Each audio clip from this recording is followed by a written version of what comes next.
February 14th, 1886. The wind had not stopped howling for 19 days. In the small Kansas town of Cedar Bluff, the last sack of flour had been sold 3 weeks prior, and the merchant who sold it, Cornelius Whitfield, had charged $4 for what once cost 40 cents. And folks had paid it gladly, because hunger makes men generous with coin they cannot eat. Now, even Whitfield's shelves stood bare, and the supply trains from the east sat buried under 12-foot drifts somewhere between Topeka and eternity. The people of Cedar Bluff were learning what their grandparents knew and they had forgotten, that winter is not a season, but a predator, and it was hunting them. Yet on that frozen Valentine's morning, something impossible drifted through the bitter air. It was faint at first, carried on the knife-edge wind, dismissed as memory or madness. But it grew stronger, undeniable, the warm, yeasty perfume of fresh-baked bread. Strong men wept at the smell of it. Children pressed their faces to frost-covered windows, not believing their own noses.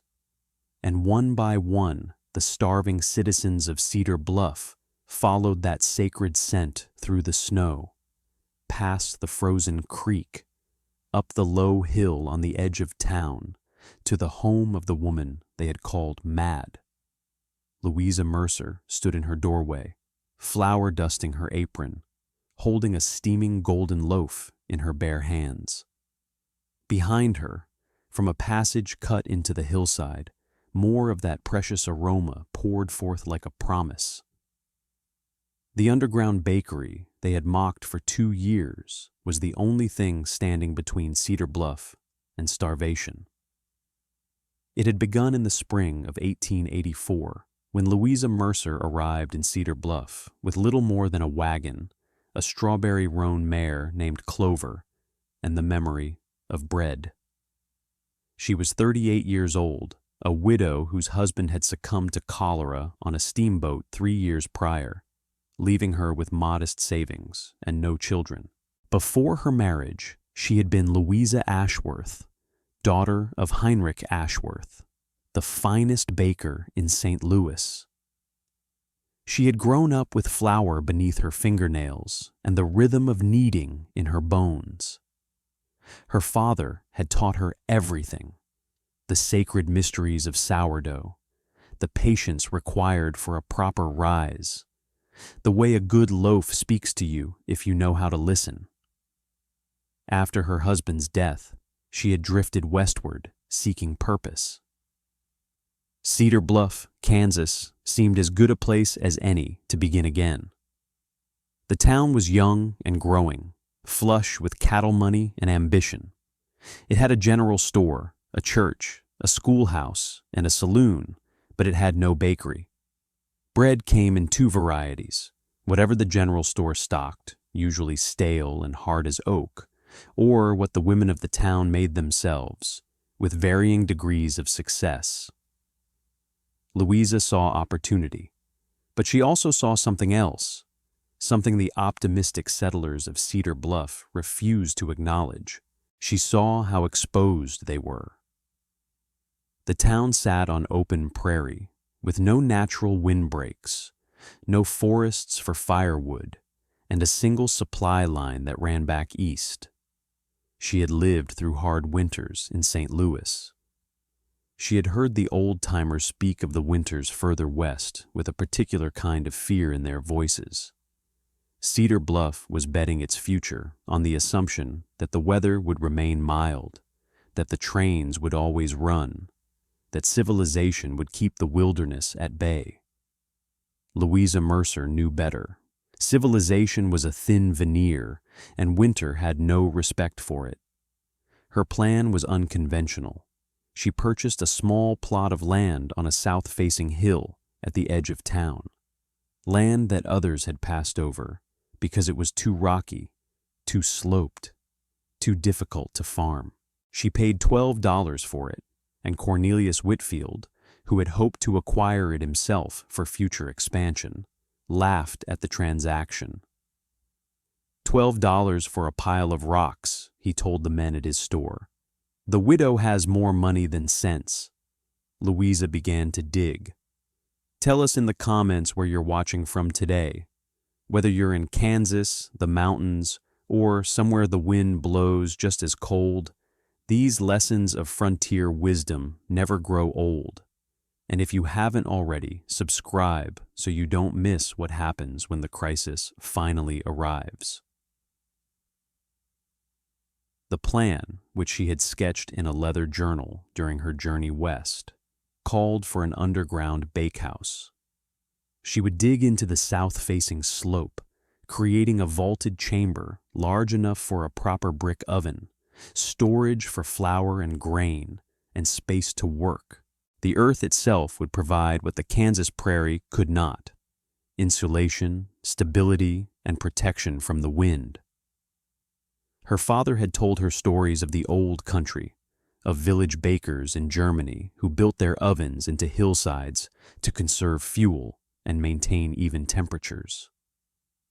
The earth remembers heat, Heinrich had said. An oven built into stone and soil will bake better bread with half the wood. It was not merely the baking that concerned her. It was preservation. Flour, exposed to the brutal temperature swings of a Kansas winter, would freeze and thaw, until it was ruined. Yeast, that living miracle upon which all leavened bread depends, would die in the cold.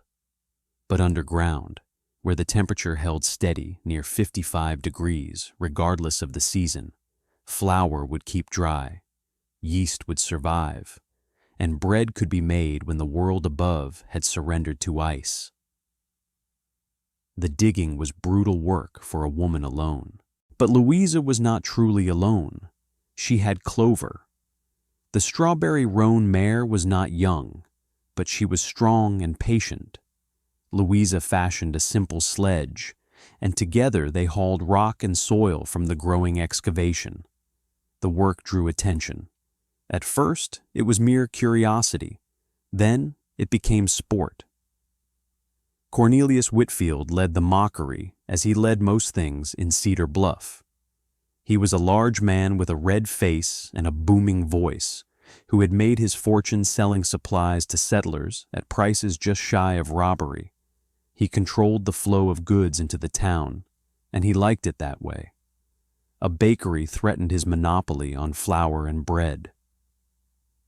"Have you seen the widow's hole?" he announced at the store one June afternoon. "She means to bake bread underground like some kind of prairie witch. I expect she'll be cooking up potions next." The laughter spread. Soon Louisa's project had a name: the Witch's Den. Mayor Abernathy, a thin man who owed his position largely to Whitfield's financial support, shook his head sadly when the topic arose. "A shame," he would say. "The woman clearly suffers from some disorder of the mind. Baking bread in a cave. Has anyone ever heard of such a thing?" The women of the town were no kinder.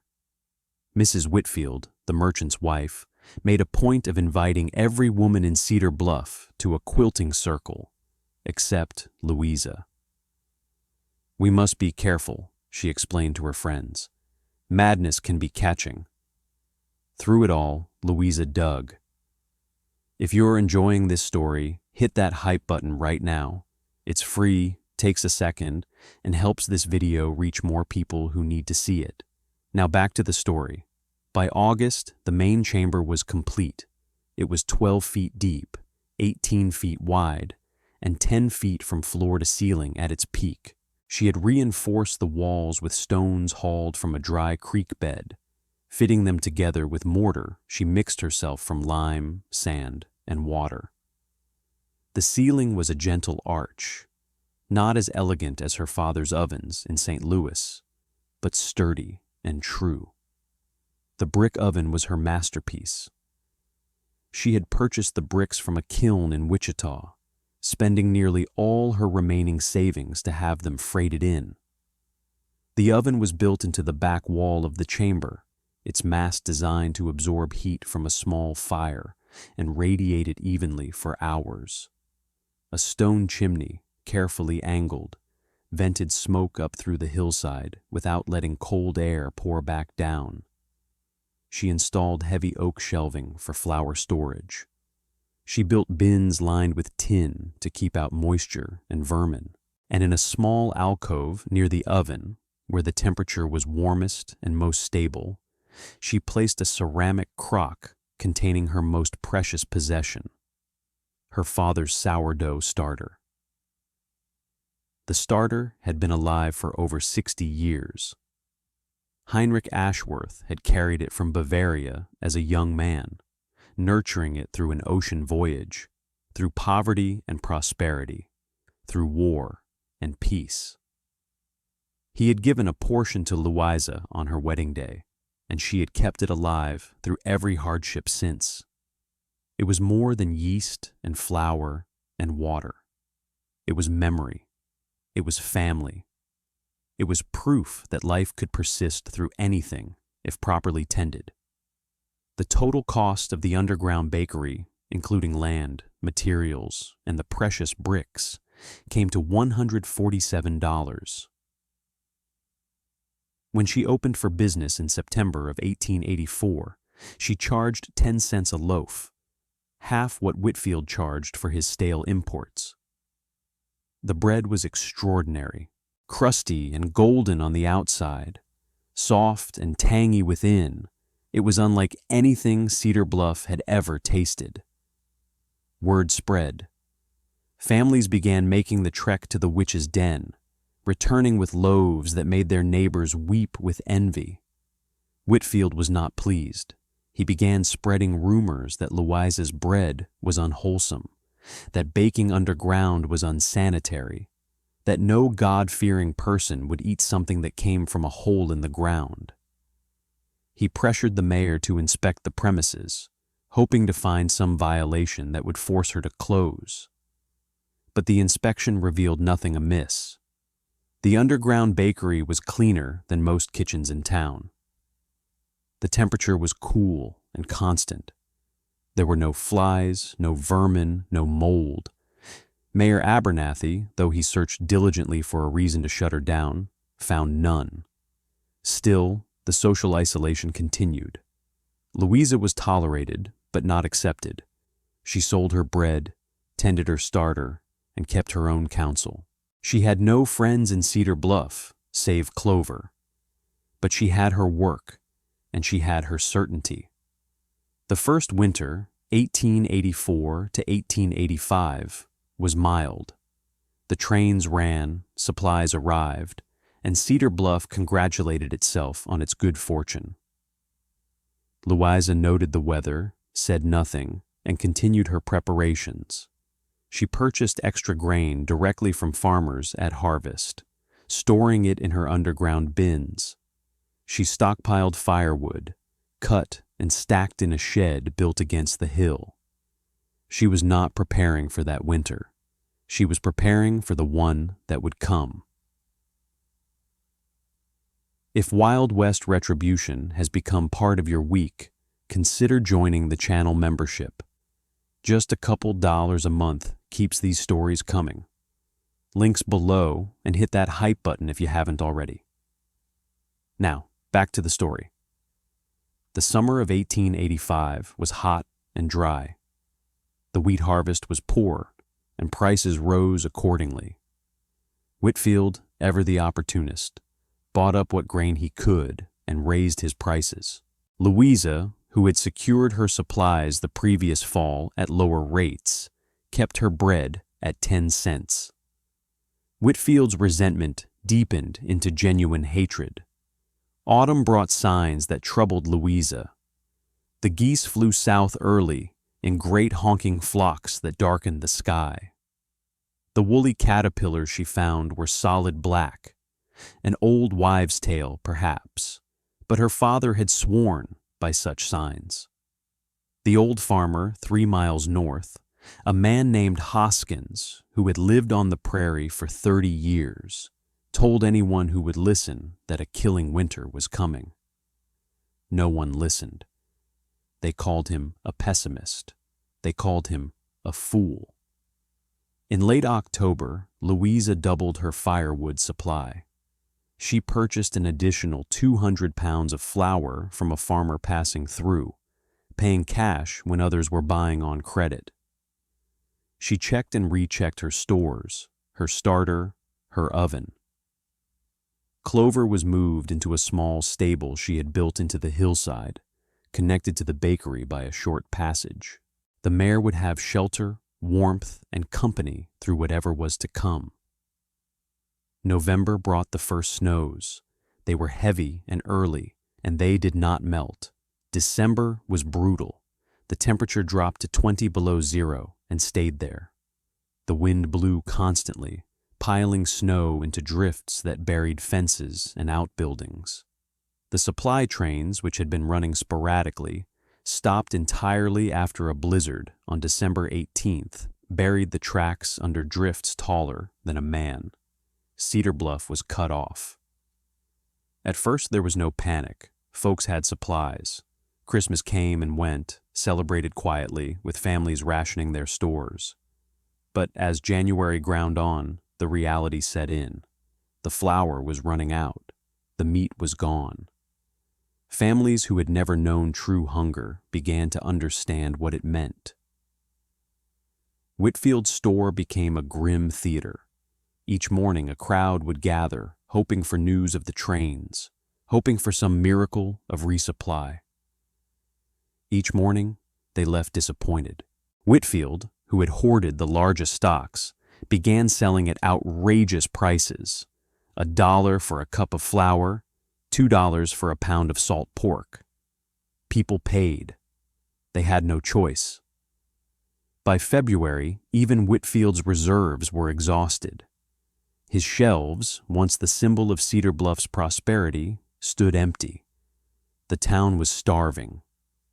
Throughout it all, Louisa Mercer baked. The witch's den, that underground chamber carved into the frozen hillside, maintained its steady 55 degrees. The flour in its tin-lined bins was dry and wholesome. The sourdough starter, tended daily in its warm alcove, bubbled with vigorous life.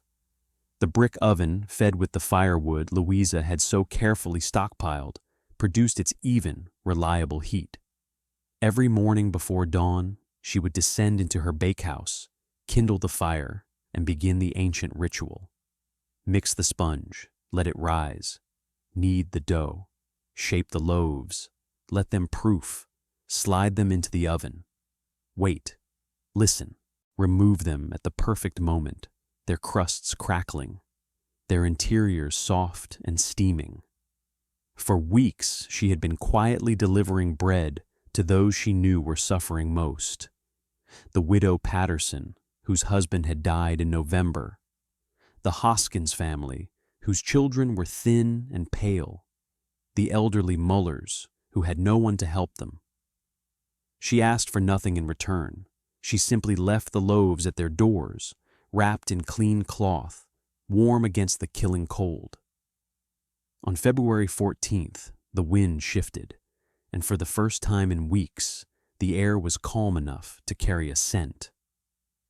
The smell of baking bread drifted across Cedar Bluff like a visitation. They came in a ragged procession. Whitfield himself led the way, though he hung back as they approached, his pride warring with his hunger. Mayor Abernathy was there, wrapped in a coat that had grown too large for his shrunken frame. Mrs. Whitfield, who had organized the quilting circle that excluded Louisa, clutched her shawl and would not meet anyone's eyes. Louisa stood in her doorway, a fresh loaf in her hands. Behind her, the passage to the underground bakery glowed with warmth and light. She looked at the people who had mocked her, shunned her, called her mad. She saw their hollow cheeks and desperate eyes. And she saw something else. She saw the neighbors she had hoped they might become. "Come in," she said simply. "There's bread enough." They filed in, one by one, descending into the chamber they had called the witch's den. Inside, they found not darkness and dread, but warmth and order and the sacred smell of fresh bread. Loaves lined the shelves. The oven glowed. Clover nickered softly from her stable. Whitfield was the last to enter. He stood before Louisa, a man broken in more ways than one. His fortune, his pride, his certainty, all of it had crumbled. He opened his mouth to speak, but no words came. Louisa handed him a loaf.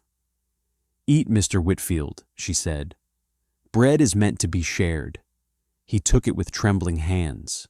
For a long moment, he simply held it, feeling its warmth, smelling its life. Then quietly, he spoke. "I mocked you," he said. "I tried to ruin you. I called you mad and worse, and yet you—" He could not finish. "I baked bread," Louisa said. "That is all. That is what I know how to do. The rest, the cruelty, the unkindness, that belongs to yesterday. Today, we eat. Tomorrow, we begin again." The bread of that long winter became legend in Cedar Bluff. Louisa baked every day, feeding whoever came to her door. She asked for no payment, though many insisted on giving what they could: a promissory note, a piece of jewelry, a promise of labor come spring. When the thaw finally came in late March and the first supply train chugged into the makeshift station, Cedar Bluff had lost only 3 souls to the winter, all of them elderly, all of them ill before the snows began. It was a miracle. Neighboring towns had not fared so well. Entire families had perished. Communities had been wiped from the map. Cedar Bluff survived because a woman they called a witch had baked bread in a hole in the ground. The reckoning came in April at a town meeting called by Mayor Abernathy. He stood before the assembly, a changed man, his voice steady but humble. "We owe this town's survival to one person," he said. "A woman we shunned, a woman we mocked, a woman who, when we had nothing, gave us everything." He turned to Louisa, who sat quietly in the back. "Mrs. Mercer, I speak for all of us when I say we were wrong, profoundly, shamefully wrong, and we are grateful beyond any words I possess." Whitfield rose next. The bluster was gone from him. In its place was something quieter, something that might have been wisdom.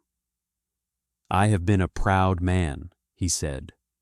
"A greedy man.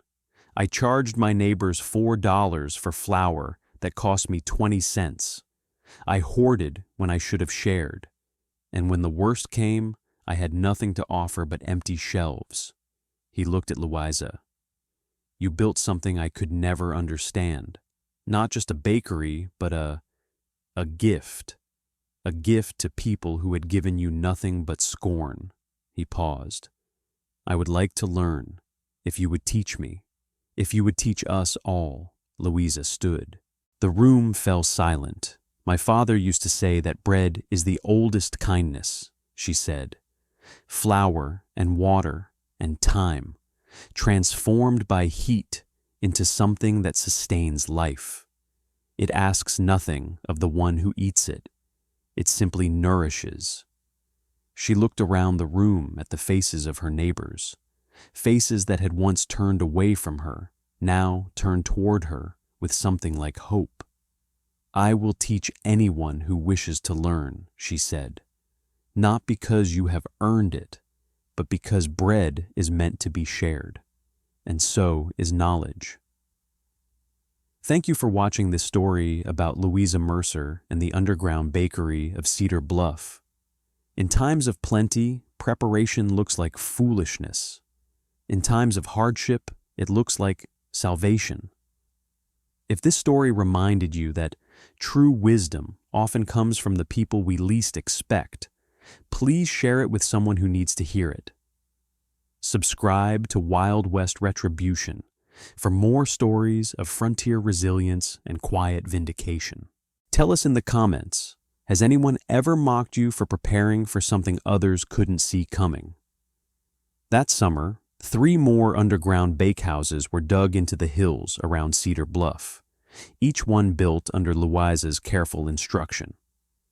She taught the women, and some of the men, the mysteries of sourdough, giving each new bakery a portion of her father's starter, that living link to the old country, to the old ways, to the wisdom that had sustained her.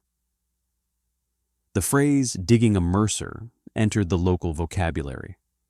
It meant building something others couldn't understand, preparing for troubles others refused to see. It was spoken with respect, even reverence. Cornelius Whitfield closed his general store in 1887. He had lost too much, financially and spiritually, to continue. But he found a new calling. He became Louisa's apprentice, learning the baker's trade at the age of 52. He never fully mastered the craft, but he found peace in the work, in the simple rhythm of flour and water and fire. Louisa Mercer lived to be 81 years old, passing quietly in the spring of 1927. She never married again, but she was never alone. The children of Cedar Bluff grew up calling her Grandmother Bread, and her funeral was the largest the town had ever seen. Her underground bakery still stands, preserved now as a historical site. Visitors descend into that cool, dim chamber and try to imagine what it must have been like. The smell of fresh bread rising through the frozen earth, a small miracle in a world of ice. On the wall, someone long ago carved a simple inscription. It reads, "Bread is the oldest kindness." Her father would have been proud.